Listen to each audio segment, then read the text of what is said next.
Welcome, everybody. I'm John Gartman, your host. I'm excited for today to be here, and I hope that you are excited to be here. You're in for a treat today.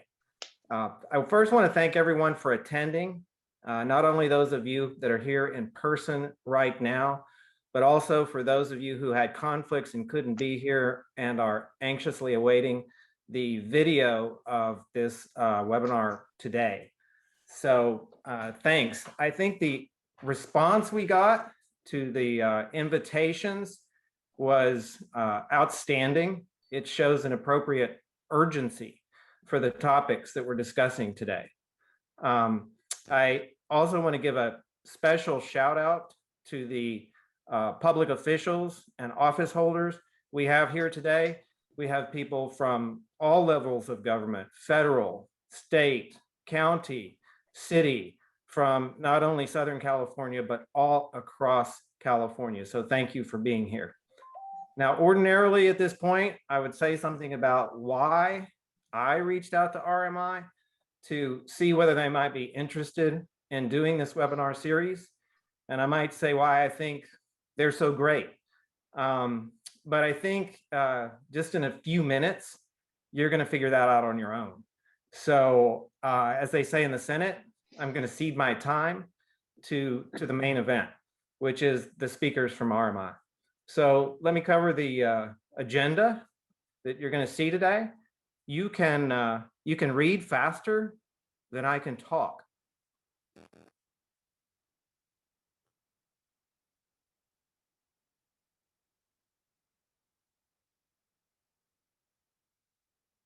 But I do have one point on the last item, which is the Q&A. I encourage you to submit comments through the Q&A. You'll learn some things today that you have never heard. I guarantee it. And those things ought to raise good questions in your mind. So please ask them.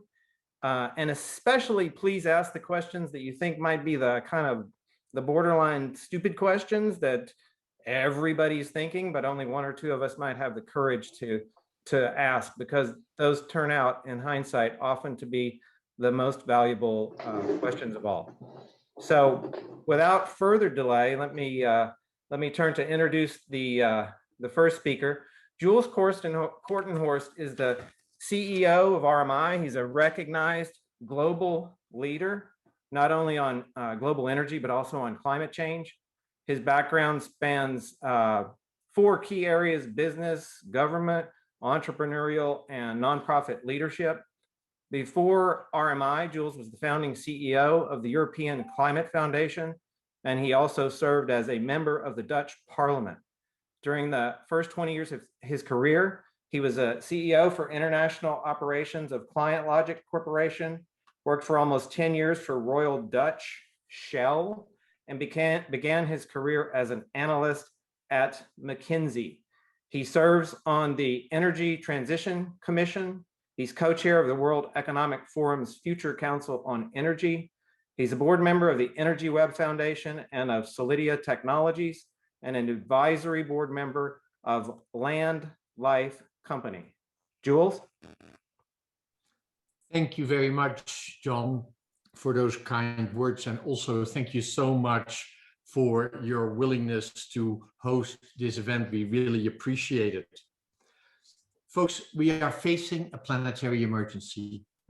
Climate change is now upon us with a vengeance, and I almost feel embarrassed to tell that to friends in California, because last year you saw that, and we are all bracing for what forest fires may have in store for the upcoming year. And when it comes to climate change, winning slowly is the same as losing. We borrow that statement from Bill McKibben.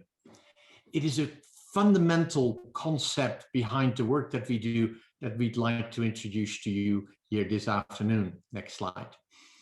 And when you look at what we have to do, we not only have to take carbon fully out of our economy by the middle of the century, in order to achieve the goal of limiting climate change to 1.5 degrees.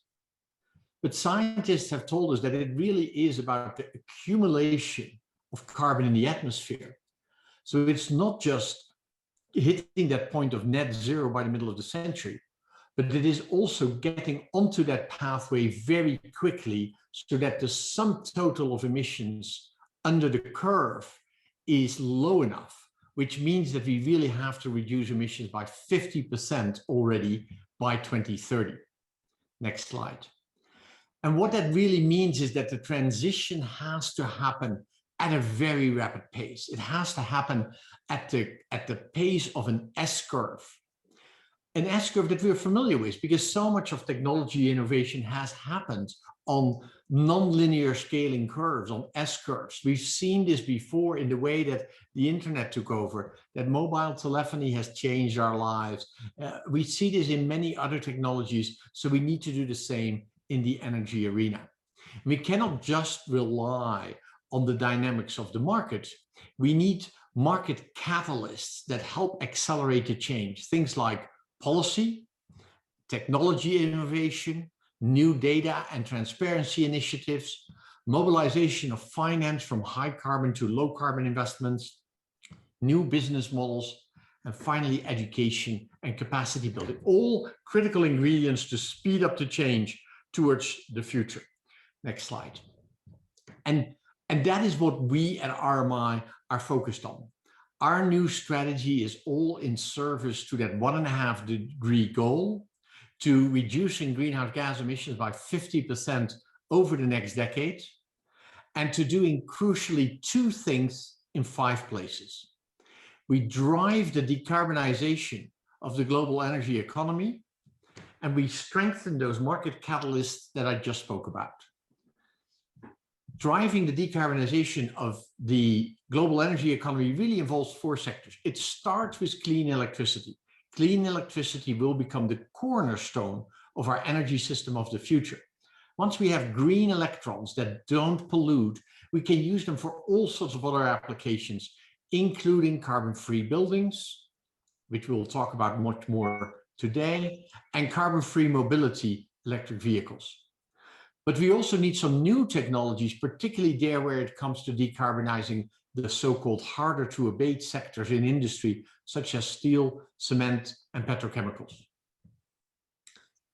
In market catalysts, we have 4 programs that all are driving the S-curves to accelerate more rapidly.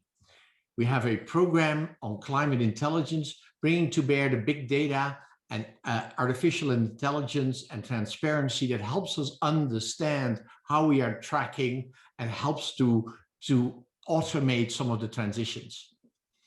Climate finance is all about working with banks and institutional investors in shifting not just their new investments, but also their existing portfolios from high carbon to zero carbon assets. In technology, we work with early stage companies to accelerate the pace at which their innovations are being brought to market and at which their technologies and companies get through the so-called valley of death. And finally, our Energy Transition Academy is gearing up to educate and build the capacity of energy decision makers in developing countries and in emerging markets. Where do we work? The bulk of our people are in the United States. That is by far and away the largest part of our organization. But we also have growing offices in Beijing in China and in New Delhi in India. And we do work in various parts of the developing world, in Africa, in Southeast Asia, and in small island states. And finally, you'll hear more in a moment about our work in cities, where Rushad will tell you why we see cities as a central focal point for implementing this strategy. I am sure this raises questions, but I first want to dig down into the details of one of our programs, our cities program. So allow me to introduce Rushad Nanavatty, who is the Managing Director of RMI in charge of our urban transformation. He joined RMI from a background in early stage companies in Southeast Asia. He started his career at McKinsey & Company, where he worked on sustainability, infrastructure, and economic development.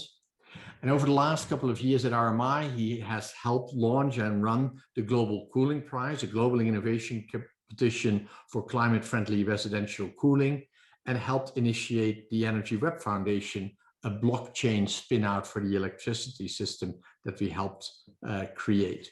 Rushad, over to you. Thank you.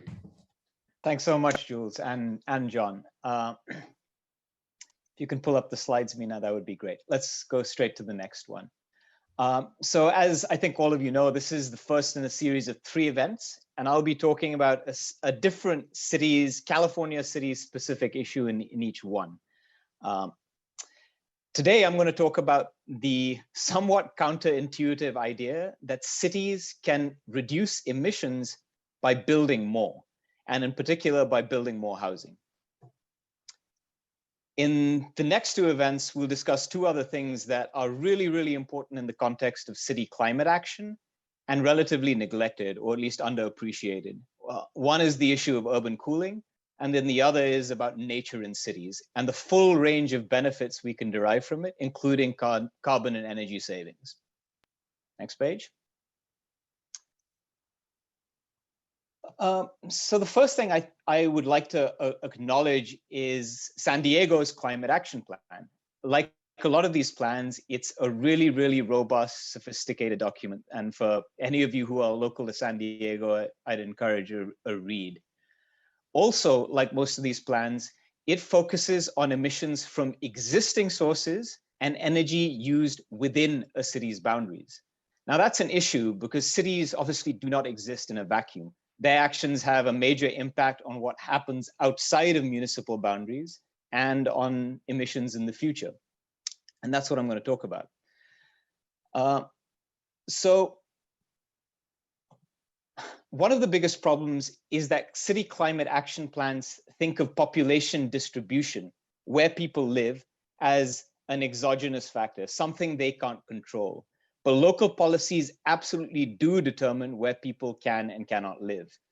The #1 lever for San Diego to reduce 2030 emissions, and this is true of multiple California cities, using local policy, is to build infill housing. Infill housing is simply housing in low carbon footprint locations within the city, instead of housing that has to be built elsewhere where it would have a much higher carbon footprint. So very closely related is the #3 item on this list, reducing vehicle miles traveled. And 2 and 4 relate to building energy efficiency and electrification, which Stephanie is going to be talking about next. Next page.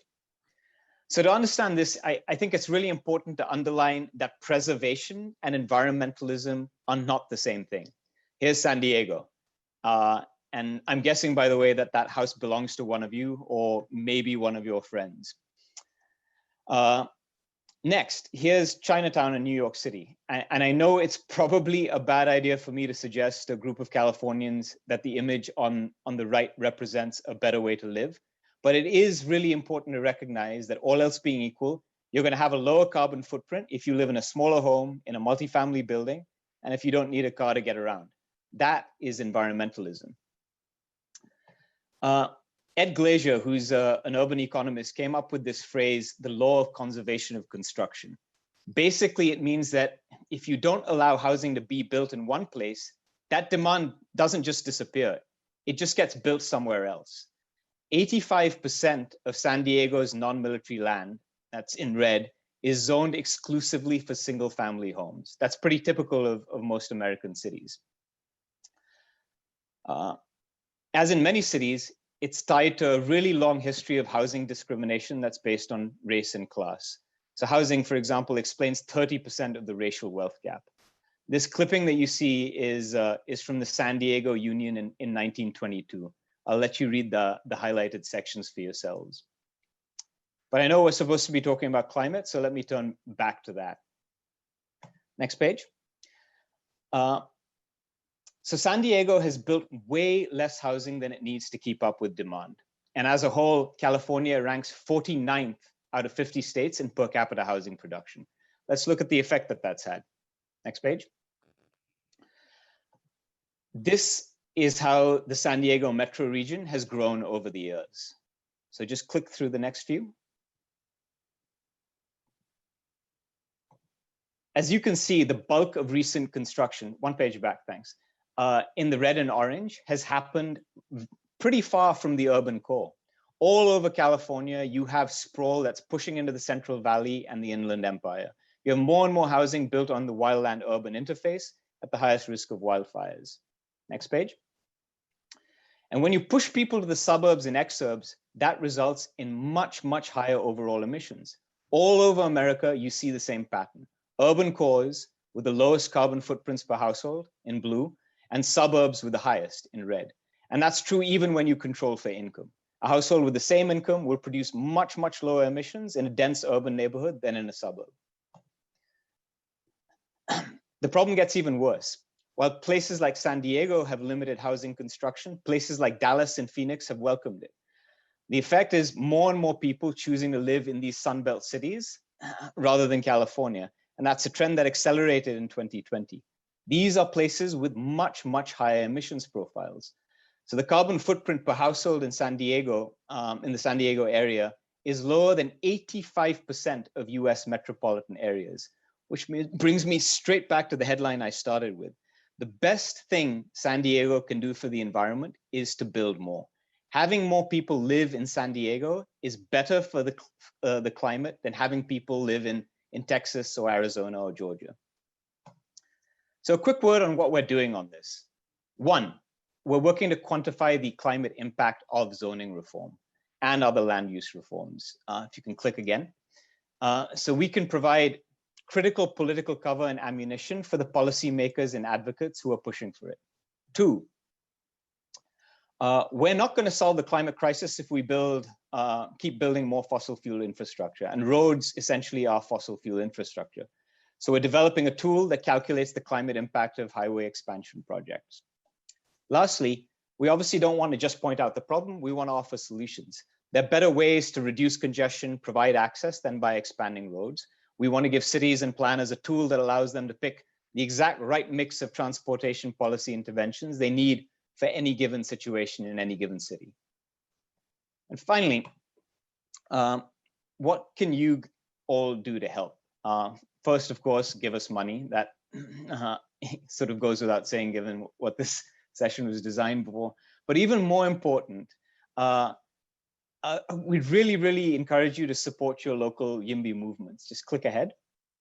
The Campaign for Fair Housing Elements is an example. It's a statewide coalition that's holding cities to account as they update their housing plans. They also organized YIMBY chapters in San Diego. Finally, next, click forward. There's several proposed laws currently being discussed in California that would lead to fundamentally better zoning, housing, land use practices. This is a really influential group, and we'd encourage you to use your influence to support them. For a long time, environmentalists, at least some, and planners have recognized these issues, but it was really, really hard to make any kind of progress. So the climate action community turned to focus nearly exclusively on narrow technocentric solutions, EVs, solar panels, heat pumps. All of that stuff really, really matters, but we're also in a different moment now, socially, politically, with respect to the climate crisis. And we need to take on the stuff that we previously thought was too challenging, was sacrosanct, because we can, obviously, but also because we must. John, back to you. Thank you, Rushad. So a lot of the information that Rushad provides has been very eye-opening to me, and I hope it's eye-opening to you. I encourage you again to ask questions in the chat. I think at this point we have a quick poll before we move to Stephanie. And I'll let you read it, and you should have the ability to vote on that on your screen. So please, please take a moment to do that.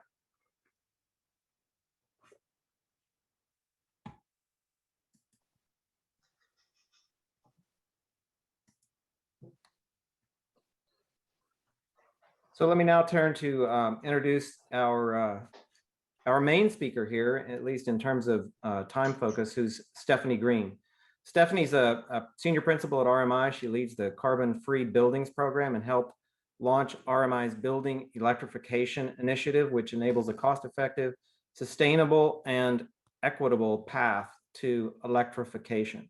Before RMI, Stephanie held a number of leadership roles at PG&E, Pacific Gas and Electric, including a Director of Clean Transportation, Chief of Staff to PG&E's former CEO and President, and other roles working on renewable energy policy, energy procurement, and demand-side analytics.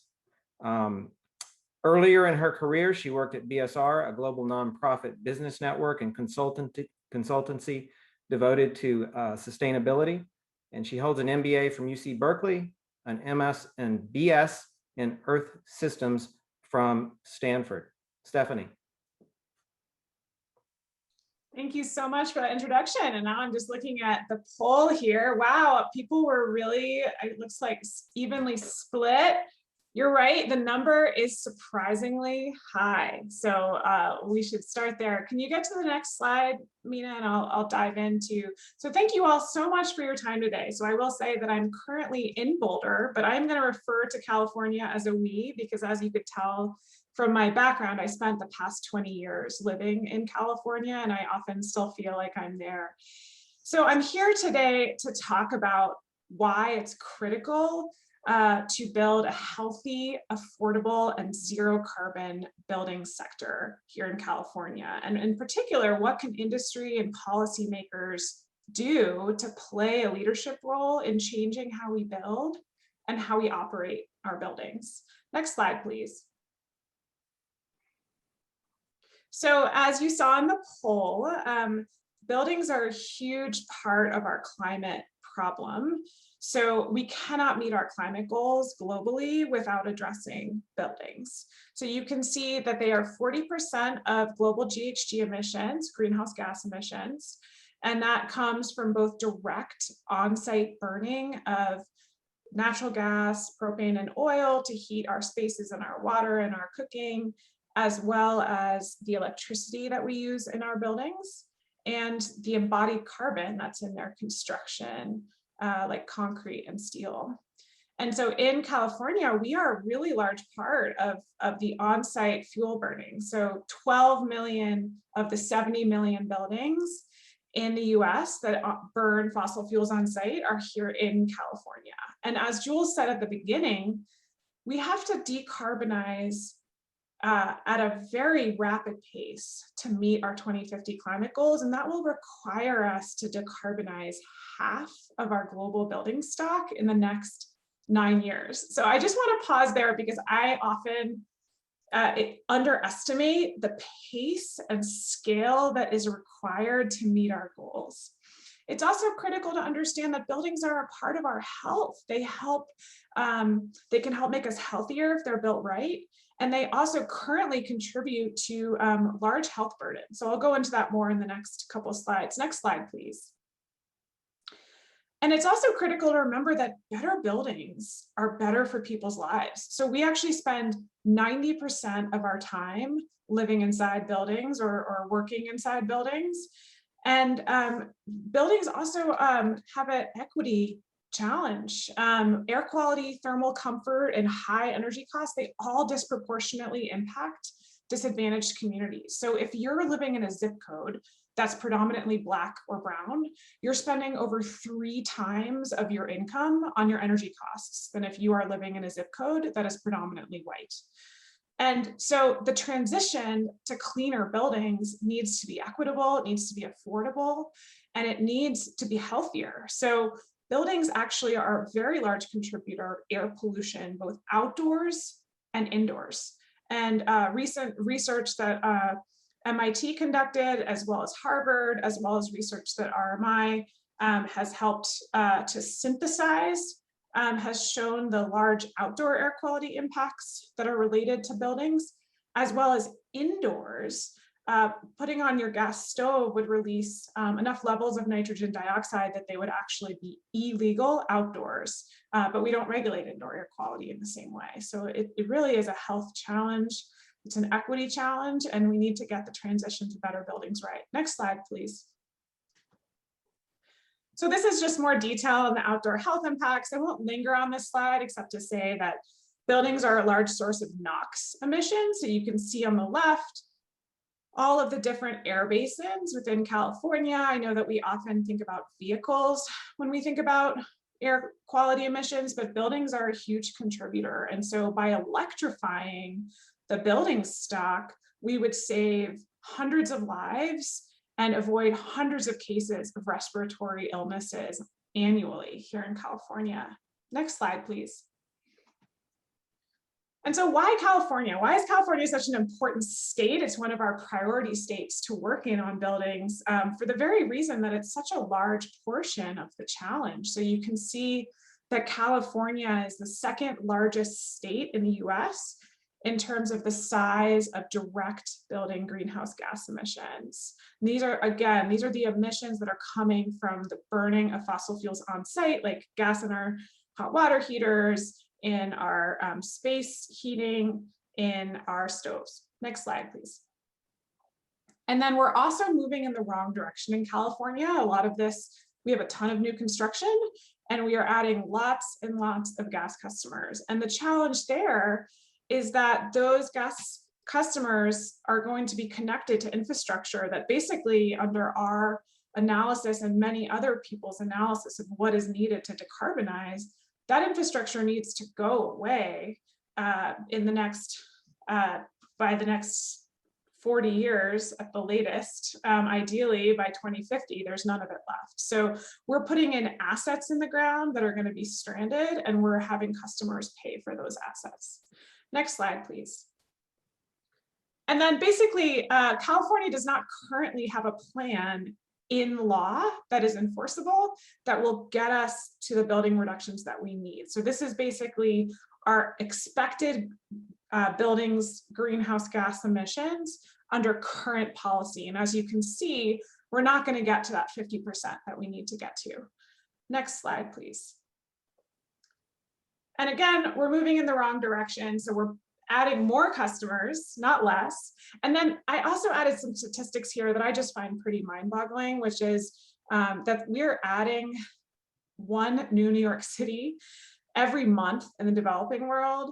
And then also 70% of the buildings we're all standing in today are still going to be here at 2050, which is when they all need to be zero carbon to meet our climate goals. So we need to tackle not just new construction, but also the existing building stock. Next slide, please. So the good news, I gave you a lot of bad news, but the good news is that we actually already know how to make buildings zero carbon. So we have the technology today. I'll go into a little more detail about what that is. But the challenge is we need to make it easier, more affordable and scalable, right? People are not doing this today. And so we need to address the barriers as to why. Next slide. So how do we start? So let me start with the technology. So first of all, we need to electrify our buildings. And so that looks like heat pumps and stoves. Those stoves can be induction or electric coil. Talk about that if you're a cook. The heat pumps, I showed some pictures of heat pumps on the top right. Heat pumps are essentially a technology that's been around for a very long time. They've improved significantly over the past decade. They're highly efficient. They transfer air. They transfer heat from the air and they bring it into the house, and they also function in reverse. So I lived in the Bay Area for 20 years. I never needed an air conditioning, although I will tell you in the past couple of years, I wished I'd had one. And I think what we've seen with the climate forecasts of California is that increasingly people are going to want air conditioning. And so if you want air conditioning, adding a heat pump is really a no-brainer because it's both an air conditioner and a space heater at the same time. And then happy to talk more. Brady can talk to you more about the wonder of induction stoves. I'm an avid cook, and I will tell you that induction stoves are absolutely amazing. But the point is this technology exists, it's there. You can go to Home Depot, you can buy it. And then what else do we need to see in the world? Well, RMI is also working generally on decarbonizing the electricity sector. The good news is that here in California, we have really robust goals to reach 100% renewables. And so the pathway is laid out. Now we need to address the other components. It's valuable in that case to have buildings become grid interactive. So to enable that transition to renewables and to make sure that they can be cost effectively integrated onto the grid by using grid interactive controls. Energy efficiency, as I saw in the plan, the city climate action plan that Rushad showed, it's still critically important. It helps make all of these other things as affordable as possible, and it will still continue to be cost effective. And then finally, we need to reduce the embodied carbon in the emissions from the concrete and the steel that we are using to build our new buildings. Next slide, please. And then I often get asked, well, how much is this going to cost? And the great news is that on the all electric new construction side, we have done analysis. This is an example of what we did for 4 cities. We've now done this analysis across 11 cities, across many different climate zones in the US. And all electric new construction is always more cost effective than building with gas. And these studies have also been confirmed by other firms like E3 and other consultants. So these are like a widely replicable study that we have done here, and it's pretty striking. Next slide, please. Okay, so what do we do about this? How do we change how we build?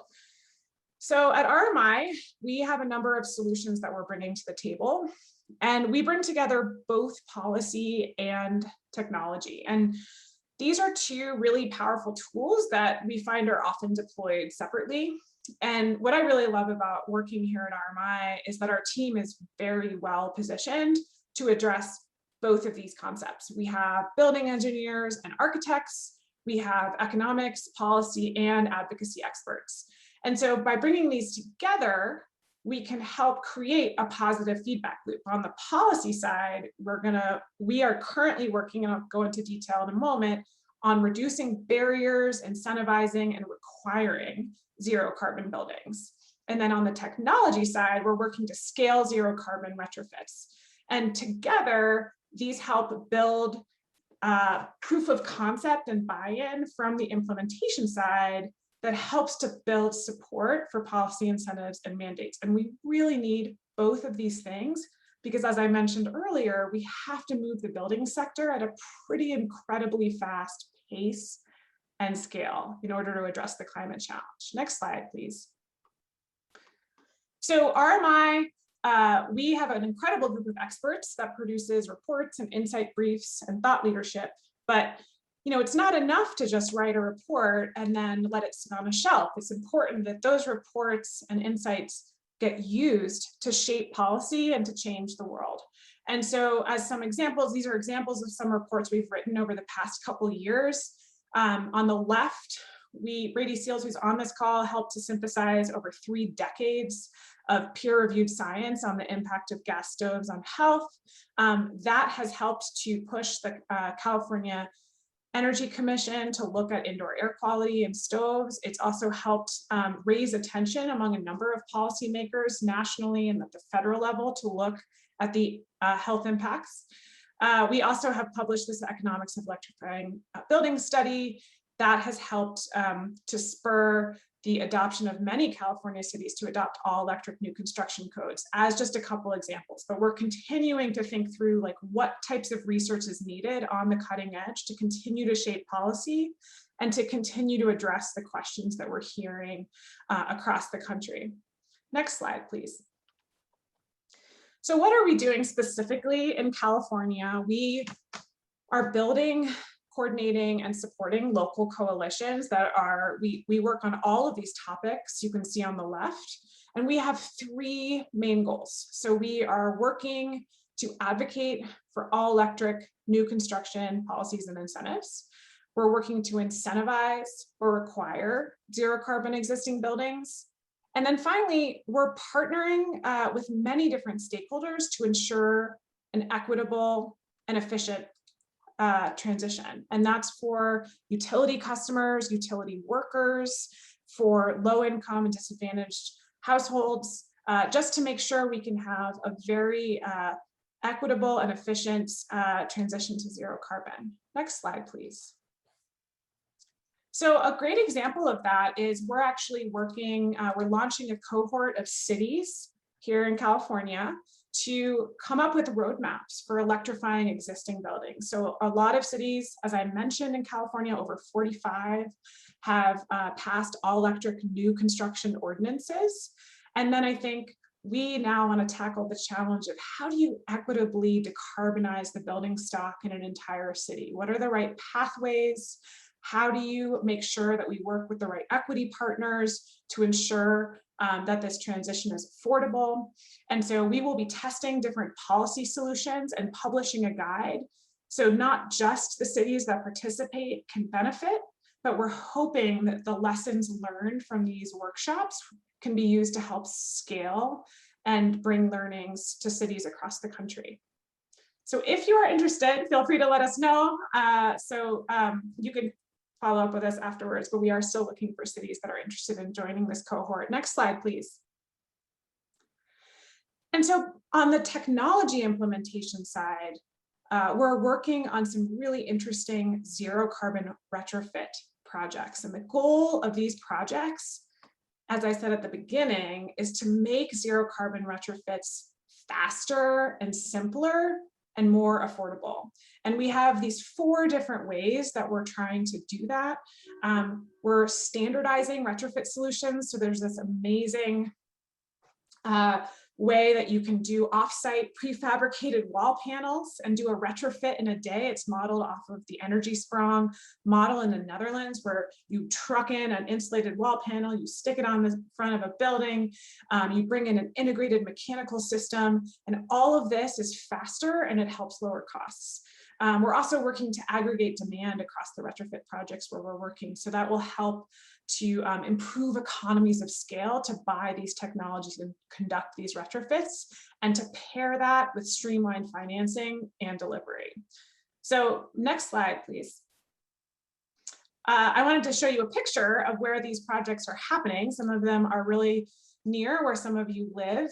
We have 6 different demonstration projects that are happening right now, testing many of the different technology solutions and streamlined packages that I mentioned in the previous slide. And all of these projects are focused specifically on the affordable multifamily housing sector. So if we go to the next slide. So the reason that we are starting in this sector is because by doing that, we can tip the entire building stock. I know that sounds like a dramatic statement, but there's actually physical characteristics of multifamily housing. So it has both low rise and mid-rise. And then a lot of the solutions we develop for low-rise multifamily housing are directly applicable to single-family stick frame construction, and single-family housing is 70% of the building stock in the US. So many of these solutions, by starting with this sector, can help to scale across the country and across the building stock. Next slide, please. And so finally, this is my last slide. I'm really excited. I see there's a lot of questions coming in the chat, but I just wanted to share where we're trying to go here. So we have to replace 12 million California buildings with zero carbon solutions. And that will create an enormous impact, both on greenhouse gas emissions as well as on health. And we believe that by starting in California and other leading states like California, you all can help set a precedent. California has done that before in the electricity sector and in the transportation sector. And we believe that by showing how it's done in buildings, California can help us get to these 2030 climate aligned goals for the building sector nationwide. Thank you so much. And I look forward to your questions. Thank you, Stephanie. Thank you, Rushad. Wonderful presentations from both of you. I think we're going to get Rushad on the screen as well. There you are, wonderful. And we have already seen a number of questions come in on the chat. And I'd like to start with you, Rushad. Greg Gavin was wondering, if we encourage high density development in the urban core of San Diego, how will that slow down the continuing urban sprawl? Wouldn't it be additive rather than replacing the urban sprawl? What I would refer back to that phrase about the law of conservation of construction. There's a finite amount of housing demand out there, growing but finite. there's an estimated 4 to 7 million sort of unit shortfall in terms of housing in the US right now. And we could have policy that directs that construction, that home construction in low emissions locations. But right now, what we have is policy that directs it to high emissions locations. We're artificially constraining supply in low emissions locations. Cities, and California cities in particular, are like the classic low emissions locations. And by constraining that supply, we're driving up prices and pushing those people into the higher emissions locations, which I should clarify are the suburbs and exurbs. The rural areas, rural towns, rural counties are not the problem. It's the suburbs and exurbs. The other point that I'll make is that there are really, really strong non-environmental reasons to do this. Where you live in this country, and maybe in most countries, really, really matters. It matters in terms of education outcomes, health outcomes, exposure to urban heat island. Neighborhoods have major causal effects on long-term life outcomes for kids. So even if you care nothing about solving the climate crisis, there are very, very good reasons to do this. Great, thank you, Rushad. And I'm glad to see that Denise Graff, our policy expert, Brady Seals and Amar Shah have joined the panel. Welcome. Just bragging for 1 minute, Brady recently drew attention to this subject on one of the midnight television shows. Congratulations on your star appearance there. Let's go to the next question. Kim Worshencroft is on the line, and she asked, because of COVID and our year of working remotely, many office buildings and office complexes are never going to be sort of filled again. And can we convert some of those to residential or other use applications? Who wants to take that question? I think some combo of us, Stephanie and me probably. So I'll start, and then Stephanie will correct me and give you the correct answer. So I think like the adaptive reuse thing, which you're referring to, is hugely promising, and a number of cities' jurisdictions are exploring it. One of the very practical sort of constraints or problems that I think people are encountering is that the mechanical and electrical retrofit requirements are pretty significant when you convert a commercial property to a residential one, just in terms of the wiring and the plumbing and all the rest of it. But that's not obviously insoluble. And this is why things like building codes are so important, because if you build things like that into code, if you require that when buildings are constructed that they have the potential to be adapted to different uses over time, that could really help this sort of cause over time. Stephanie? Yeah, I don't actually have more to add. I agree. I think we need to look at what is our total demand for housing and compare that to what's the total demand for office spaces. And yeah, I think there's a huge opportunity to potentially retrofit those. One thing I will say, and perhaps this is obvious, but it's really important that when we touch a building, we touch it once. And so, it's really easy to just like if we decide to retrofit some commercial office buildings to houses, like let's make it zero carbon, because you save so much on those soft costs, like getting the contractors in and getting the project moving. And it's like, we know where we need to go.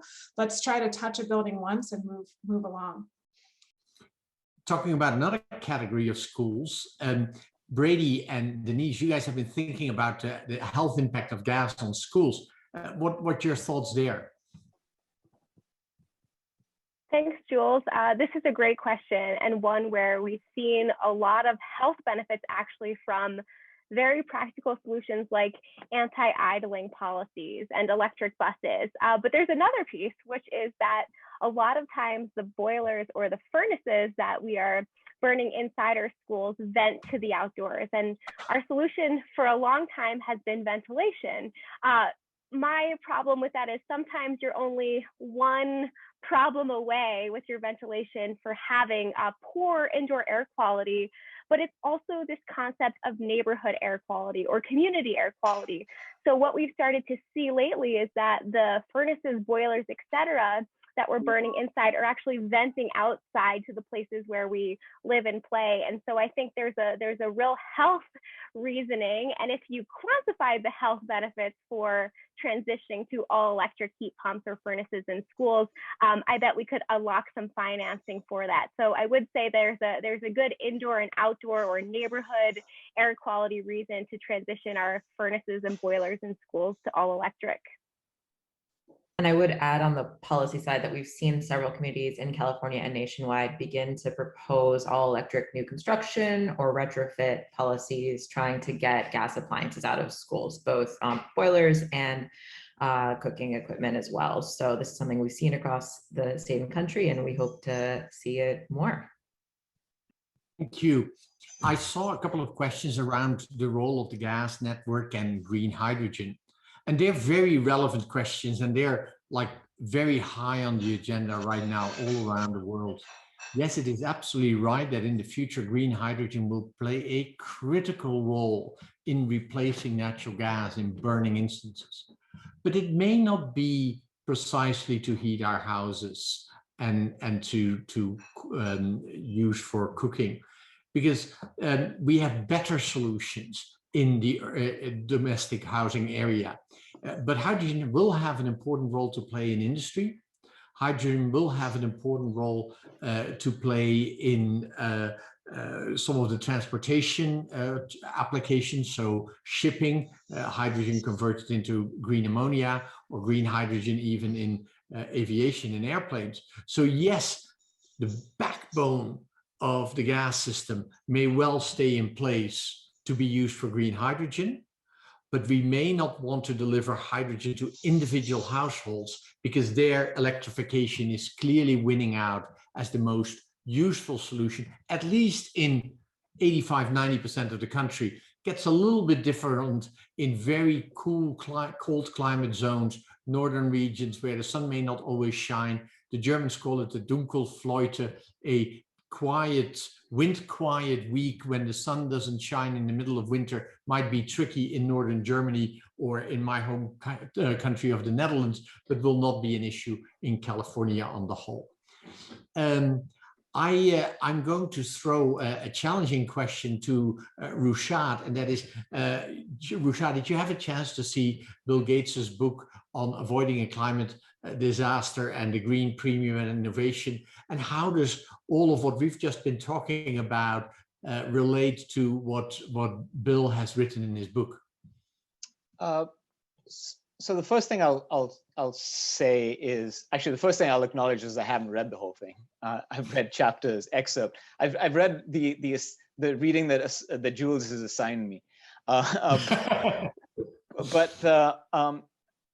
I think the first point to make is that there's really strong alignment on a lot of issues, especially on the techno-economics of the points he's making. I think he understands the economics and the technical feasibility and the economic feasibility of solutions really, really well for someone who's relatively new to the game. I think what he underplays, which perhaps is not surprising, is the importance and the role of policy and of movement building. There are instances, and I'll point to the electricity system as an example. If it was purely a matter of economics, every single coal plant in this country would be required. A lot of those coal plants are being kept alive, not because those are fundamentally economically sound propositions, but because they're protected by cost of service regulation. And so to write a book about climate policy while ignoring that critical catalyst, to use the term that kind of Jules used at the start of the presentation, I think is, it's an omission, and one that hopefully we're kind of starting to, or at least trying to correct in some ways. That makes a lot of sense, Rushad, and I would add to that we completely agree with Bill Gates that we need more innovation in the climate change arena, particularly in certain sectors, the sectors like steel and cement, the sectors like aviation and shipping, where we haven't landed on the right solution for decarbonization yet. On the other hand, and certainly things like urban planning and the built environment are two examples of that, we know that heat pumps work. We know that induction cooking stoves work. In fact, they work better. And we don't need a complete breakthrough anymore in that area. We can use existing technologies and deploy them more broadly. Denise, you picked up on a question in comparing the New York law to California. You want to reply to that one? Sure, I'd be happy to. So I saw that Sarah had asked, how can California develop a similar law like New York City's Local Law 97 for a cap on emissions in city center buildings? So we think is that New York has wonderful inspiration for California here. We do think that the most important strategies in California are to build on the tremendous success of the REACH code efforts and really take that statewide, as well as try to eliminate gas appliances from existing buildings at the time of burnout. So we have two main policy pathways that we're pushing for within the state. So we're trying to push for an all-electric construction code statewide through the California Energy Code and Building Standards Commission. And we're also trying to push for various policies that will require, when your water heater burns out, when your gas furnace burns out, it is easy, effective, and cost comparative for you to be able to replace that easily with an electric alternative at the end of life. So we're exploring opportunities at air regulators and other regulators throughout the state to help facilitate that transition. Would Stephanie add anything to that description? No, I thought that was great. Thank you so much, Denise. Great. I'm first going to Rushad with a question about the politics on infill. And then I'd like Amar to talk about some of what you've seen around the world in how buildings and cities are getting designed and get that international perspective in. But Rushad, the politics of infill, that's not always easy, right? No, it isn't. I'll actually take both maybe the infill questions. I think Dwight asked, can we get to our 50% reduction goal without the infill? I think the way I would think about it is that unless we change our land use practices, it's going to make our job of getting to that 50% reduction goal way, way harder. We have to stop the bleeding. And by building housing in high emissions locations, we're effectively bleeding. So that's, I think, the way I would think about it. Then a number of potential pathways to get us to a 50% reduction. Some are considerably harder than others, and building the way we do and perpetuating our patterns of urban development will make it really, really hard. On the politics, I think it's really encouraging to see that this is starting to change, and that's what I was alluding to at the end of my presentation, and starting to change in California. We've always had NIMBYism, but now we have YIMBYism. There are these really, really effective YIMBY movements in California. I might have to go a little NIMBY on my kids right now. Guys. The charms of working from home. Yeah. So you know, there's political momentum here. And when I think about RMI's role, one thing that we routinely hear from advocates and policymakers who are trying to do the right thing is, give us the ammunition, give us the data, give us the analysis that helps us strengthen our arguments and make the case. And that's a role I think we're very, very well suited to play. And the other thing I'd say is, it's through interactions like this. Like this group is hugely, hugely influential, has an amazing network. You guys are deeply embedded in your communities. You have really powerful voices, and I really strongly encourage you to use them. And where we have your back. So if you want that analysis to help support the arguments that you make to the next city council meeting you show up at, or the next neighborhood advisory commission meeting you show up at, let us know. And Amar, before you joined RMI, you worked all around the world. And what we've been talking about is very different in some other parts of the world where more of the urban design is still a work in progress. Can you talk about the comparison? Sure. Yeah. So, I mean, I think that one of the fundamental, I guess there's a couple fundamental constraints is that, in many parts of the world, prosperity is, places are moving into a place of increased prosperity, and there's also a significant amount of construction. And as people think about design, they're designing for the constraints of today instead of the constraints of 50 years ago. And so we are in environments where you don't have, in some cases, you don't have some of the legacy fossil fuel infrastructure, and you now have the benefit of generating electricity on site or in your community.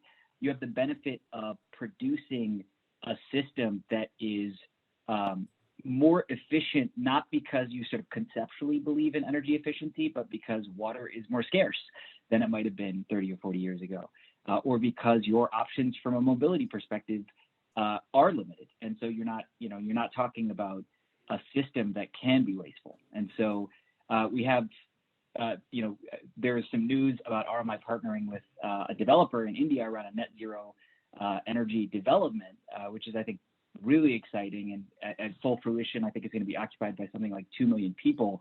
And so I think there's the element of, this can be important for prosperity, but also the resilience in many places, it's fundamental. There's economic value, there's sort of health value and wellness value as well. So I think there are learnings there, especially as in many cases we're designing based on sort of decades of experience that are not always kind of suited to what we need today.